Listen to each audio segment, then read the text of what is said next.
चलिए शुरू करेंगे हमारे सेशन को।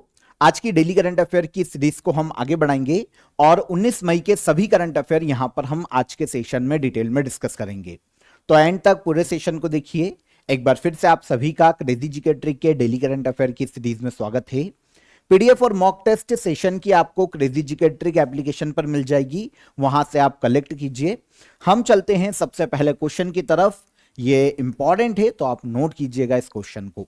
देखिए, नीदरलैंड के लाइडेन यूनिवर्सिटी ने 11वीं शताब्दी के ऐतिहासिक अनेमंगलम ताम्रपत्र भारत को लौटाए हैं।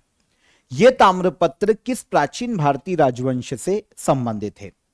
तो यहां पर अनेमंगलम कॉपर प्लेट्स की बात हो रही है। कॉपर की प्लेट से एक गांव में मिली थी दक्षिण भारत में ये, और उस गांव का नाम है अनेमंगलम गांव। दक्षिण भारत में कर्नाटका के आसपास के जो क्षेत्र है उनसे संबंधित है ये। तो इस प्लेट का नाम रखा गया अनेमंगलम कॉपर प्लेट। एक्चुअल में ये ऑलमोस्ट 170 सालों से नीदरलैंड की लाइडेन यूनिवर्सिटी में सुरक्षित थी। अब नीदरलैंड ने वादा किया है कि ये इंडिया को वापस देगा ये प्लेट्स। प्रोसेस शुरू हो चुकी है। ये जो प्लेट है ना, कॉपर प्लेट, ये चोला डायनेस्टी से संबंधित है। इंडिया के कल्चर के बारे में, इंडिया की हिस्ट्री के बारे में, चोला डायनेस्टी के शासनकाल के बारे में इन प्लेट से जानकारी देखने को मिलती है। तो नीदरलैंड, क्योंकि डेनिश कंपनी कभी भारत आई थी, डेनिश ये डच जो भारत आए थे, तो वो नीदरलैंड के ही निवासी थे। दक्षिण भारत में डचों का डोमिनेंस था, तो उस वक्त क्योंकि ये भारत में अपने साथ भारत से जब गए तो काफी सारी चीजें लेके गए थे। उन्हीं में से एक है अनेमंगलम कॉपर प्लेट। इस तरीके की ये कॉपर प्लेट आपको देखने को मिलेगी जो कि एक रिंग के अंदर पिरोई हुई है। तो ऐतिहासिक जानकारी इसमें देखने को मिलती है। अब ये इंडिया लाई जा रही है आर्कियोलॉजिकल सर्वे ऑफ इंडिया के द्वारा। 170 नहीं 160 वर्षों तक ये नीदरलैंड में सुरक्षित थी, 160 सालों तक। और अब नीदरलैंड से ये वापस लाई जा रही है। नीदरलैंड की लाइडेन यूनिवर्सिटी में ये 11वीं शताब्दी की प्लेट्स रखी हुई थी। ओके, जैसा कि मैंने आपको बताया, ये जो प्लेट्स का नाम है अनेमंगलम, एक्चुअल में ये अनेमंगलम गांव से क्योंकि मिली थी कभी, तो ये उसी गांव के नाम पर इस प्लेट का नाम रखा गया था। ओके, अब यहां पर दो वर्ड है, एक है अनई और एक है मंगलम। तो अगर हम दोनों वर्ड का हिंदी अनुवाद देखें तो ये नॉर्मली तो ये तमिल वर्ड है। तो अनई का मतलब होता है हाथी और मंगलम का मतलब होता है समृद्ध या शुभ स्थान। ठीक है, तो अनई मंगलम ऐसा गांव जो कि हाथियों से समृद्ध था। इतिहास में जानकारी देखने को मिलती है कि जो चोला डायनेस्टी के शासक थे, उन्होंने कभी ये गांव बसाया था या फिर इस गांव को दान दिया था, ऐसा इन प्लेट्स पर देखने को मिलता है। तो प्लेट्स 30 किलोग्राम की है, 21 बड़ी प्लेट्स है, 3 छोटी प्लेट्स हैं, और ये ब्रॉन्ज की एक रिंग में पिरोई हुई है पूरी प्लेट। तमिल भाषा में इस पे लिखा हुआ है। उस वक्त की जो लोकल भाषा चलती थी उसके साक्ष्य देखने को मिलते हैं, संस्कृत के साक्ष्य देखने को मिलते हैं इस प्लेट पर। तो रिंग पर राजेंद्र चोल प्रथम, इसकी जो रॉयल सील है ना, उस वक्त जो साम्राज्य में यूज की जाती थी, ऑफिशियली राजपत्र में जो उस वक्त इंफॉर्मेशन वो जो भी जारी करते हो, किसी के खिलाफ कोई नोटिस जारी करते हो, तो उस पर जो सील यूज की जाती थी ना, रॉयल सील, ये राजेंद्र चोल प्रथम की सील अंकित है इन ताम्रपत्रों पर, कॉपर प्लेट्स पर। तो ये बहुत ही इंपॉर्टेंट है। आई होप आप समझ पाए होंगे कि ये इतनी इंपॉर्टेंट क्यों है। पता चलता है कि कभी किसी बुद्धिस्ट जो मोनेस्ट्री है उसको अनेमंगलम गांव दान में दिया था राजेंद्र चोल प्रथम ने, ये इस प्लेट पे देखने को मिलता है। और बाद में इन्होंने ही इस कॉपर प्लेट पर ये लिखवाया था कि मैंने गांव दान किए। तो चोला डायनेस्टी के शासन के बारे में यहां पे जानकारी देखने को मिलती है। 16 प्लेट्स पर तमिल भाषा में लिखा गया है, 5 प्लेट पर संस्कृत भाषा में लिखा हुआ है। 11वीं शताब्दी की प्लेट है। चोला एम्पायर और विजयनगर एम्पायर उस वक्त जो था, या फिर श्री विजया एम्पायर उस वक्त जो था, इनके बीच के रिलेशन कैसे थे, क्या ट्रेड किया जाता था, जो कल्चरल रिलेशन है उनके बारे में इस प्लेट पर जानकारी देखने को मिलती है। तो आई होप आप समझ पाए होंगे। आर्कियोलॉजिकल सर्वे ऑफ इंडिया कोई अब ये सौंपा जाएगा और ये इंडिया लाया जाएगा। चोला डायनेस्टी दक्षिण भारत में डायनेस्टी देखने को मिलती है, ठीक है ना। तमिलनाडु, श्रीलंका के कुछ हिस्से, साउथ ईस्ट एशिया में चोला डायनेस्टी का प्रभाव था। इवन दक्षिण पूर्वी एशियाई देश जो है ना, थाईलैंड, सिंगापुर, यहां पर भी चोला डायनेस्टी के काफी साक्ष्य देखने को मिलते हैं। तो ये इसी से संबंधित, इसी साम्राज्य से संबंधित तांबे की प्लेट है। आई होप समझ पाए होगे।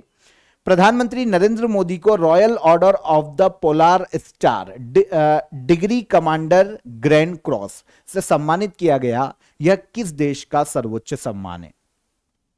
तो भारत के पीएम नरेंद्र मोदी को एक सम्मान दिया गया है, सर्वोच्च सम्मान है ये स्वीडन का, यूरोपीय देश है स्वीडन। इसने अपने यहां पर royal order of the polar star से सम्मानित किया है भारतीय पीएम नरेंद्र मोदी को। इजी। तो एक्चुअल में स्वीडन का ये जो अवार्ड है ना, ये जो सम्मान है, ये फॉरेन हेड ऑफ गवर्नमेंट को दिया जाता है। किसी विदेशी या किसी अन्य देश के जो हेड ऑफ गवर्नमेंट होते हैं तो उनको दिया जा सकता है, ऐसे किसी देश के हेड को जिन्होंने इंडिया और स्वीडन के बीच में जो ट्रेड रिलेशन है, जो कल्चरल रिलेशन है, जो फ्रेंडशिप है, उसको बढ़ाने के लिए काम किया हो।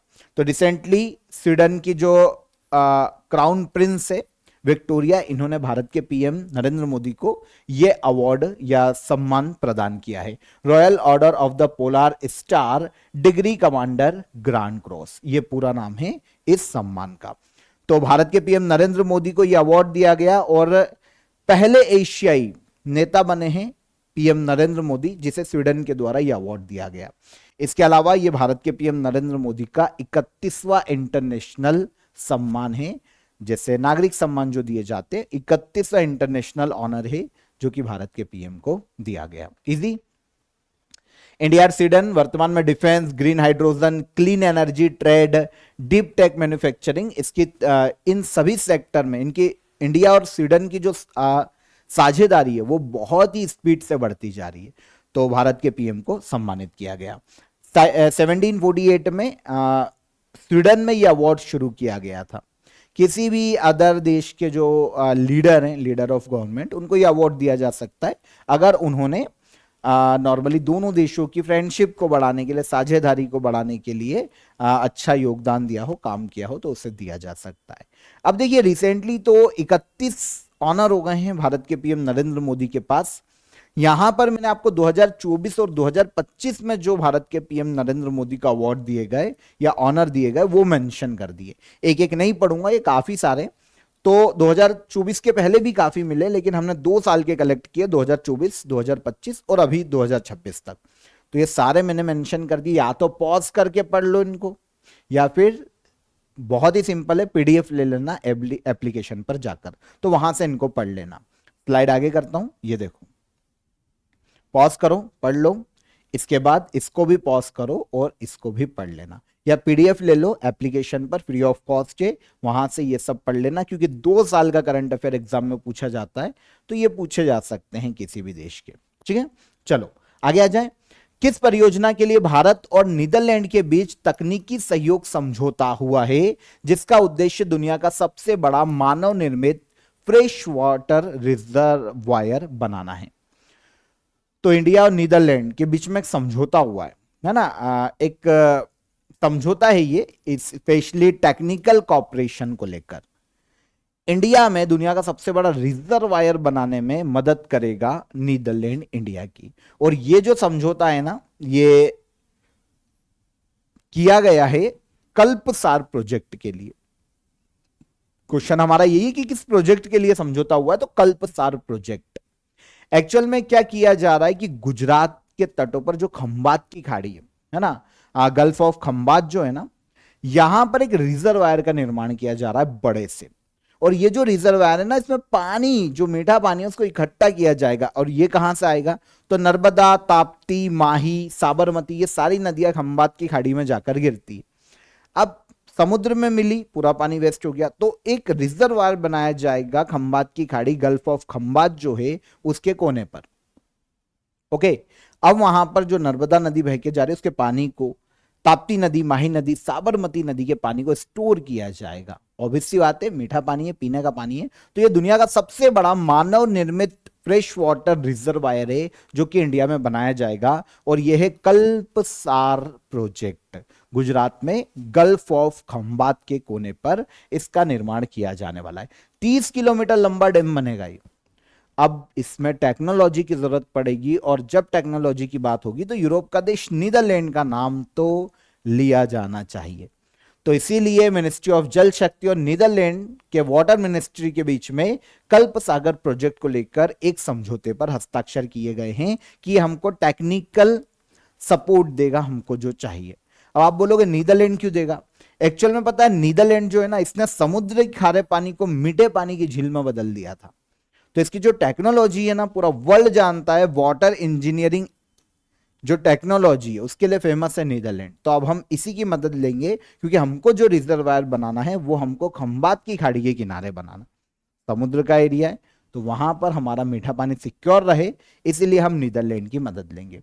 इनका भी एक फेमस डैम रहा है, अपसलुई डैक डैम के नाम से इसे पुकारा जाता है। ये परियोजना में जो मॉडल यूज हुआ था ना, वही इंडिया में कल्पसार प्रोजेक्ट के लिए यूज किया जाएगा। तो इंडिया और नीदरलैंड के बीच में यह समझौता है। इससे होगा क्या, सौराष्ट्र जो कि गुजरात में है, 9 डिस्ट्रिक्ट 42 तालुका में सिंचाई का पानी यूज उपलब्ध करवाया जा सकेगा। 10 लाख हेक्टेयर जमीन को फायदा होगा।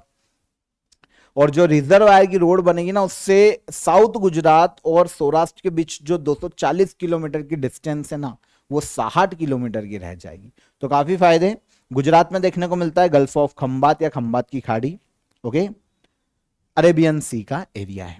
आगे चलेंगे। सीनियर कांग्रेस नेता वी.डी. सतीशन ने केरल के 13वें मुख्यमंत्री के रूप में शपथ ली है। वह 2026 में केरल विधानसभा चुनाव में किस विधानसभा क्षेत्र से निर्वाचित हुए हैं? तो जितने भी सीएम अपॉइंट हुए हैं इलेक्शन के बाद, वो सब मैंने आपको बताए, उनकी विधानसभा की सीटें बताई। अब क्योंकि केरल में कांग्रेस के अलायंस की गवर्नमेंट है, तो कांग्रेस के नेता वी.डी. सतीशन केरल के 13वें सीएम बने। ये केरल में जो परवूर विधानसभा क्षेत्र है वहां से एमएलए है। 6 बार एमएलए चुने जा चुके हैं ये एक ही जगह से, ठीक है ना। केरल की असेंबली चुनाव में ये जीत कर आए हैं। तो वी.डी. सतीशन 18 मई 2026 को तिरुवनंतपुरम में केरल के 13वें सीएम के रूप में इन्होंने शपथ ली। इन्हें सीएम पद की शपथ दिलवाई है राजेंद्र विश्वनाथ आर्लेकर ने। अब आप बोलोगे सर ये तमिलनाडु के भी सीएम है क्या? क्योंकि विजय को शपथ भी इन्होंने दिलवाई थी। तो अतिरिक्त प्रभार है इनके पास तमिलनाडु के गवर्नर का। एक्चुअल में गवर्नर केरल के, अतिरिक्त प्रभार अभी इनके पास है, क्योंकि आर.एन. रवि जो कि तमिलनाडु के गवर्नर थे, इलेक्शन के पहले उनको पश्चिम बंगाल के गवर्नर के रूप में अपॉइंट किया गया था। तो तमिलनाडु के गवर्नर का पद खाली हुआ और वहां अपॉइंट किया गया एडिशनल चार्ज के रूप में राजेंद्र विश्वनाथ आर्लेकर। वैसे एडिशनल चार्ज कुछ नहीं होता है, एक गवर्नर 2 राज्यों का गवर्नर रह सकता है। तो ये अभी तमिलनाडु के भी गवर्नर हैं और केरला के भी गवर्नर हैं। तो क्योंकि गवर्नर सीएम को शपथ दिलवाता है, तो वी.डी. सतीशन को शपथ किसने दिलवाई? राजेंद्र विश्वनाथ आर्लेकर ने। ओके, यूडीएफ ने communist party of India Marxist, इनके नेतृत्व वाली जो 10 साल पुरानी सरकार थी उसको हराया है और अब जीत हासिल की। यूडीएफ अलायंस की 102 सीटें हैं जो कि कांग्रेस का अलायंस है। तो कांग्रेस की यहां पर अल्टीमेटली गवर्नमेंट बनी है। सीएम के साथ 21 मेंबर ने कैबिनेट में शपथ ली थी, जो मंत्री बनेंगे आगे चलकर। वी.डी. सतीशन लॉयर है, पेशे से तो लॉयर हैं। पेरावूर जो विधानसभा क्षेत्र वहां से 6 बार एमएलए के रूप में चुन के आए, 6ठी बार चुन के आए। 2021 से 2026 में केरल की विधानसभा में विपक्ष के नेता थे, क्योंकि पिछली बार ये विपक्ष में थे, अब ये सीएम बन गए, ठीक है। तो पेरावूर सीट से ये लगातार 6ठी बार एमएलए बने। अभी जो रिसेंटली सीएम बने इस साल 2026 में, तो जहां इलेक्शन हुए थे केरला का बता दिया, तमिलनाडु में जोसेफ विजय बने, वेस्ट बंगाल में सुवेंदु अधिकारी, पौंडीचेरी में एन रंगास्वामी, बिहार में सम्राट चौधरी, इलेक्शन नहीं हुए थे पर सम्राट चौधरी 2026 में बिहार के सीएम बने हैं। नीतीश कुमार सेंट्रल में चले गए। मणिपुर में वाई खेमचंद सिंह को अपॉइंट किया गया था फरवरी में सीएम, और असम में भी इलेक्शन हुए थे तो हिमंत बिस्वा शर्मा असम के सीएम है। ये 2 एक्स्ट्रा है जहां पर अभी इलेक्शन तो नहीं हुए लेकिन इसके सीएम चेंज हो गए, बिहार और मणिपुर, ठीक है। आगे आ जाओ। अंतरराष्ट्रीय संग्रहालय दिवस कब मनाया जाता है? इंटरनेशनल म्यूजियम डे ये मनाया जाता है हर साल 18 मई को, अंतरराष्ट्रीय संग्रहालय दिवस। तो 18 मई को हर साल मनाया जाता है। जो म्यूजियम है ना, उसकी इंपॉर्टेंस लोगों तक पहुंचाना, लोगों को इसके इंपॉर्टेंस के लिए अवेयर करना उद्देश्य है इंटरनेशनल म्यूजियम डे को मनाए जाने का। 18 मई को मनाया जाता है और पहली बार 1997 में जो इंटरनेशनल काउंसिल ऑफ म्यूजियम है, इसने शुरुआत की थी इंटरनेशनल म्यूजियम डे को मनाने की। अंतर्राष्ट्रीय संग्रहालय दिवस 2026 में म्यूजियम यूनाइटिंग अ डिवाइडेड वर्ल्ड, ये थीम रखी गई है इंटरनेशनल म्यूजियम डे की। तो शुरुआत किसने करी थी? इंटरनेशनल काउंसिल ऑफ म्यूजियम ने करी थी। ये एक एनजीओ की तरह म्यूजियम को बढ़ावा देने के लिए काम करने वाली संस्था है। 1946 में इस संस्था का गठन किया गया और फ्रांस के पेरिस में इसका हेडक्वार्टर है। 18 मई को इंटरनेशनल म्यूजियम डे के साथ वर्ल्ड एड्स वैक्सीन डे भी मनाया जाता है, यह भी 18 मई को। अगर एचआईवी डे पूछा जाए, एड्स डे, तो ये 1 दिसंबर को, लेकिन वर्ल्ड एड्स वैक्सीन डे पूछा जाए तो ये 18 मई को। दोनों में डिफरेंस है। चलिए ऑफर ऑफ द डे बता देता हूं आप सभी के लिए। 1000 क्वेश्चन सीरीज आप यहां पर ज्वाइन कर सकते हैं। स्पेशली पॉलिटी, ज्योग्राफी और साइंस यहां पर आपको मिल जाएगा। देखिए क्या होता है कि आपके स्टैटिक जो सब्जेक्ट है ना, आपने पढ़ रखे हैं, तैयार है, लेकिन क्या होता है अगर एग्जाम में बिना उसके एमसीक्यू लगाए, बिना मॉक टेस्ट लगाए अगर जाओगे, तो अगर आप 10 क्वेश्चन आपके सामने आ रहे हैं ना, तो 8 आपके गलत होंगे, क्योंकि वहां पर आपको एक तो प्रेशर रहेगा और काफी प्रॉब्लम आएगी। इसीलिए आप इस एमसीक्यू सेशन को लगाइए। 1000 क्वेश्चन सीरीज है हमारी। पॉलिटी, ज्योग्राफी और साइंस के आपको 1000 क्वेश्चन मिलेंगे और इसके बाहर किसी भी एग्जाम में इन सब्जेक्ट से क्वेश्चन बाहर नहीं जाएगा। आपको यहां पर क्वेश्चन आंसर मिलेंगे विथ डिटेल एक्सप्लेनेशन, वीडियो भी मिल जाएगा रिकॉर्डेड, और इसके अलावा आपको पीडीएफ भी मिल जाएगी सभी क्वेश्चन आंसर की, और मॉक टेस्ट भी आपको अवेलेबल है। तो ज्वाइन कीजिए, आपको 49 रुपीज में ये अवेलेबल है इच, ओके, मतलब एक आपको 1000 क्वेश्चन सीरीज का कोई एक पार्ट मिल जाएगा। आप तीनों भी ज्वाइन कर सकते हैं। आपको डिस्क्रिप्शन में मैंने लिंक दे दी है, वहां पर क्लिक कीजिए, तीनों की लिंक है, आप इसे अवेल कीजिए।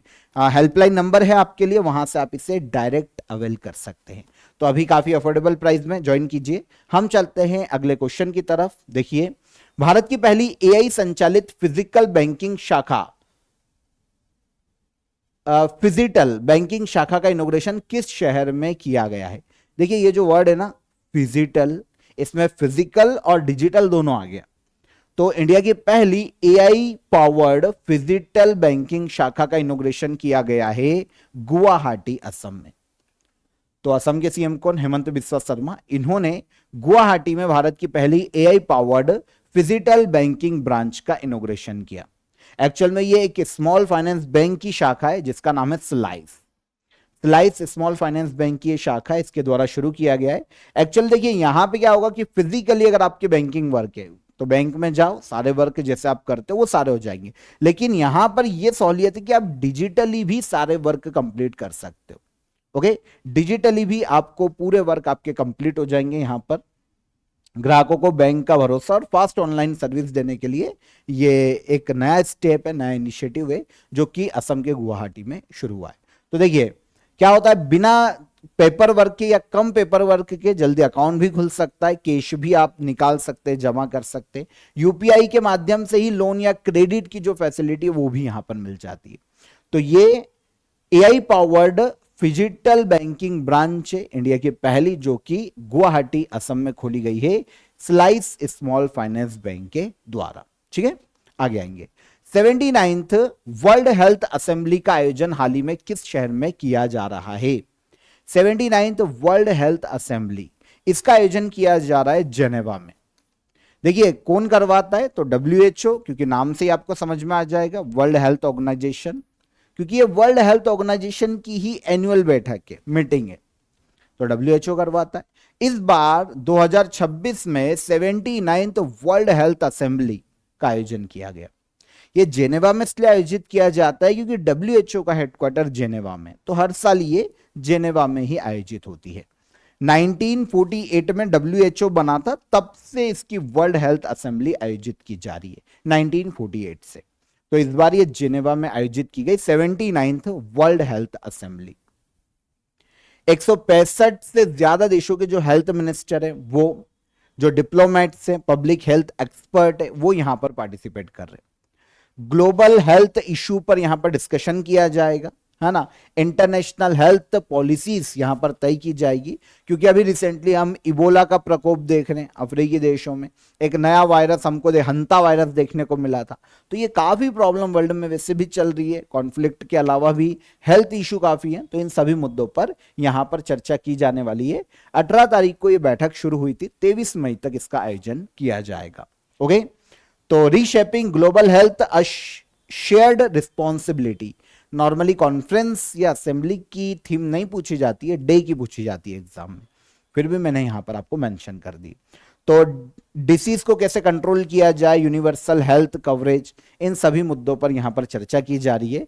79th वर्ल्ड हेल्थ असेंबली आयोजन 1948 में शुरुआत की गई डब्ल्यूएचओ की स्थापना के साथ, और हर साल मई मंथ में नॉर्मली इसका आयोजन किया जाता है। वर्ल्ड हेल्थ पार्लियामेंट कहा जाता है, ये इतनी इंपॉर्टेंट है ग्लोबली कि जो वर्ल्ड हेल्थ असेंबली होती है ना, जो बैठक होती है हर साल, उसे वर्ल्ड हेल्थ पार्लियामेंट कहा जाता है। तो दर्जा काफी ऊपर है। ग्लोबल हेल्थ पॉलिसीज बनाना, ग्लोबल हेल्थ इश्यूज पर चर्चा करना, कोई ऐसा पैंडेमिक आ जाता है उसको उससे कैसे निपटेंगे, इन सभी मुद्दों पर यहां पर चर्चा की जाती है। तीसरा भारत नॉर्डिक शिखर सम्मेलन किस शहर में आयोजित किया जा रहा है? थर्ड इंडिया नॉर्डिक समिट, इसका आयोजन किया जा रहा है ओस्लो में। अच्छा, ओस्लो किसकी कैपिटल है पता होगा? यूरोपीय देश है नॉर्वे, नॉर्वे की कैपिटल है ओस्लो। तो यहां पर थर्ड इंडिया नॉर्डिक समिट का आयोजन किया जा रहा है। उद्देश्य क्या है? जो नॉर्डिक कंट्रीज है उनके और इंडिया के बीच में इकोनॉमी, टेक्नोलॉजी और स्ट्रेटेजिक कॉर्पोरेशन को मजबूत करना। तो नॉर्मली ट्रेड पर बातचीत की जाती है, हेल्थ पर बातचीत की जाती है, टेक्नोलॉजी कैसे ट्रांसफर की जाए, इन चीजों पर यहां पर बातचीत की जाती है। वैसे अगर नॉर्डिक आप एक वर्ड देख रहे हो कि सर ये नॉर्डिक क्या है, कोई देश है क्या? नहीं, ये एक पूरा रीजन है, नॉर्डिक रीजन कहलाता है। नॉर्मली यूरोप के उत्तरी क्षेत्र में इनमें Norway, Sweden, Denmark, Finland, Iceland, इनको शामिल किया जाता है। ये सारी नॉर्डिक कंट्री कहलाती। तो इनके साथ इंडिया नॉर्डिक ट्रेड को बढ़ावा देना, इन सभी मुद्दों पर चर्चा की जाती है। Blue economy, arctic corporation, green hydrogen, इन सभी मुद्दों पर चर्चा यहां पर की जा रही है इस बार।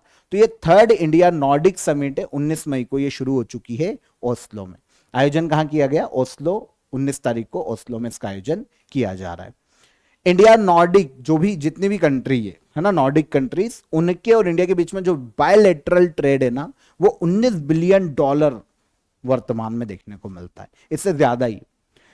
भारत में 700 प्लस नॉर्डिक कंपनी अभी भी काम कर रही है। तो इनके साथ बायलैटरल ट्रेड को बढ़ाने के लिए समिट का आयोजन किया जा रहा है। ये तीसरी समिट है। पहली समिट ऐसी 2018 में हुई थी यूरोप के स्टॉकहोम में, फिर सेकेंड समिट कोपेनहेगन में हुई थी, और अब इसका आयोजन किया जा रहा है ओस्लो में। नॉर्डिक कंट्री में आपको बता ही चुका हूं, स्वीडन, नॉर्वे, डेनमार्क, फिनलैंड और आइसलैंड। यहां पर क्योंकि नॉर्वे के ओस्लो में इसका आयोजन किया जा रहा है, तो हम कैजुअली नॉर्वे की बात कर लेते हैं। कैपिटल याद रखो, ओस्लो कैपिटल है। नॉर्वेजियन क्रोन यहां की ऑफिशियल करेंसी है, और यूरोपीय देश है नॉर्वे। मई 2026 में भारत ने 2 साल के कार्यकाल के लिए किस वैश्विक आईटी सुरक्षा मानक निकाय की अध्यक्षता ग्रहण की है? इसको इंग्लिश में पढ़ते हैं, global IT sector standard body. इसका मतलब है सेक्टर नहीं है, security, global IT security standard body, इसे कहा जाता है वैश्विक आईटी सुरक्षा मानक निकाय, है ना। आईटी के लिए नॉर्मली रूल्स बनाना, रेगुलेशन बनाना, प्रबंधन करना, यह काम होता है इस संस्था का। मई 2026 में इंडिया को 2 साल के लिए इसकी अध्यक्षता मिली है क्या? संस्था क्या है ना? ये अगर global IT security standard body कौन सी है जिसकी अध्यक्षता इंडिया को मिली, तो ये है कॉमन क्राइटेरिया डेवलपमेंट बोर्ड, जिसकी अध्यक्षता 2 साल के लिए इंडिया को मिली है। ठीक है, तो ग्लोबल साइबर सिक्योरिटी और डिजिटल ट्रस्ट की तरफ इंडिया के लिए वर्ल्ड का जो ट्रस्ट बढ़ रहा है ना, उसका एक ये उदाहरण है कि इंडिया को 2 साल के लिए अप्रैल 2026 से अप्रैल 2028 तक के लिए अध्यक्ष बनाया गया है कॉमन क्राइटेरिया डेवलपमेंट बोर्ड का। 2 साल के लिए इंडिया अध्यक्ष बनाए। अभी एक मीटिंग हुई थी टोक्यो जापान में, इस बोल सकते हैं बोर्ड की, उसमें इंडिया को 2 साल के लिए अध्यक्षता सौंपी गई है। तो है क्या संस्था? इंटरनेशनल ऑर्गेनाइजेशन है जो आईटी और साइबर सिक्योरिटी प्रोडक्ट की सुरक्षा जांच के लिए कॉमन क्राइटेरिया स्टैंडर्ड को विकसित करती है और उसका मैनेजमेंट करती है। तो अब इसका उद्देश्य कि अलग अलग देशों में साइबर सिक्योरिटी इवैल्यूएशन को स्टैंडर्ड बनाना, नॉर्मली साइबर सिक्योरिटी के लिए ग्लोबली स्टैंडर्ड को तैयार करना सदस्य देशों के बीच में, ठीक है, और आईटी और साइबर सिक्योरिटी प्रोडक्ट्स की सुरक्षा के लिए एक स्टैंडर्ड तय करना और उसे ही उसका मैनेजमेंट करना। किस राज्य ने एनएसक्यू दवाओं को ट्रैक करने और एनडीपीएस दवाओं की बिक्री को नियंत्रित करने के लिए भारत का पहला एकीकृत टेक्नोलॉजी आधारित मॉनिटरिंग पोर्टल लॉन्च किया है? तो यह राज्य हो जाएगा कर्नाटका। देखिए यहां पर दो वर्ड है, एक है एनएसक्यू। यहां पर एनएसक्यू का मतलब है नॉट ऑफ स्टैंडर्ड क्वालिटी, मतलब ऐसी दवा है जो कि स्टैंडर्ड क्वालिटी की नहीं है। और सेकेंड जो एनडीपीएस कैटेगरी की है, मतलब नार्कोटिक ड्रग्स एंड फिजियोट्रॉपिक सब्सटेंस। कल हमने बात की थी, इसके एक्ट को पढ़ा था हमने, ये 1985 का एक्ट है जिसके तहत ड्रग्स और नशीले पदार्थों को प्रतिबंधित किया जाता है। तो ऐसी जो दवाएं हैं ना, इनकी बिक्री को रोकना, ट्रैक करना, इसके लिए भारत का पहला integrated technology driven monitoring portal launch किया है कर्नाटका सरकार ने। याद रहेगा। तो बस इतनी सी इंफॉर्मेशन थी। यह भारत का पहला state level digital drug recall system है, ठीक है। सेंट्रल ड्रग टेस्टिंग लेबोरेटरीज के डेटा के साथ जुड़कर यह काम करेगा और ऐसे जो दवाएं हैं जो स्टैंडर्ड क्वालिटी की नहीं है उनको ट्रैक करना, बाजार से, मार्केट से बाहर करना, तो ये काम तेज करने के लिए इस पोर्टल को कर्नाटका ने लॉन्च किया है। आपको पता है भारत में दवाओं का निर्माण, बिक्री और इसका जो वितरण है, डिस्ट्रीब्यूशन, इसे ड्रग्स एंड कॉस्मेटिक एक्ट 1940 के तहत रेगुलेट किया जाता है। और ड्रग्स पर जो प्रतिबंध है वो एनडीपीएस एक्ट है 1985 का, इसके तहत रेगुलेट किया जाता है। इजी। तो यहां पर 19 मई के हमारे सभी करंट अफेयर हो जाते हैं। लास्ट डे के करंट अफेयर को हम रिवाइज कर लेते हैं। आइए देखिए, चर्चा में रहा भोजशाला का निर्माण किस शासक ने करवाया? यह है राजा भोज। मध्य प्रदेश के धार में भोजशाला देखने को मिलती है। भारत ने हाल ही में किस राष्ट्रीय उद्यान में अपना पहला satellite tagged Ganga soft shell कछुआ छोड़ा है? तो यह काजीरंगा नेशनल पार्क में छोड़ा गया। दक्षिण एशियाई भारोत्तोलन महासंघ का अध्यक्ष सहदेव यादव। मकाऊ में आयोजित 11वें सांडा वर्ल्ड कप में भारत की किस खिलाड़ी ने गोल्ड मेडल जीता? अपर्णा दहिया। किस वैश्विक संगठन ने विश्व स्वास्थ्य सांख्यिकी 2026 रिपोर्ट जारी की? WHO ने। World telecommunication and information society day कब मनाया जाता है? 17 मई को। पीएम मोदी की यूएई यात्रा के दौरान भारत और यूएई ने किस महत्वपूर्ण ऊर्जा क्षेत्र पर एक एग्रीमेंट साइन किया है? तो यह है रणनीतिक पेट्रोलियम भंडार और एलपीजी आपूर्ति को लेकर। राजस्थान के पहले सेमीकंडक्टर प्लांट और इलेक्ट्रॉनिक मैन्युफैक्चरिंग क्लस्टर का इनॉग्रेशन किया गया अलवर के भिवाड़ी में। मई 2026 में किसने ऑफिशियली इराक के नए प्रधानमंत्री के रूप में शपथ ली? अली फली कादिम अल जेदी।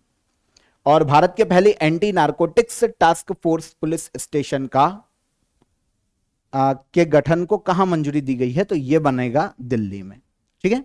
तो ये सारे करंट अफेयर कल के सेशन के हो गए रिवाइज। अब क्वेश्चन ऑफ द डे, राजा भोज किस वंश के शासक थे? तो ये परमार राजवंश के शासक थे। अष्ट दिग्गज कृष्ण देव राय के शासनकाल में देखने को मिलता है। और आनंद मठ की रचना की है बंकिम चंद्र चट्टोपाध्याय ने।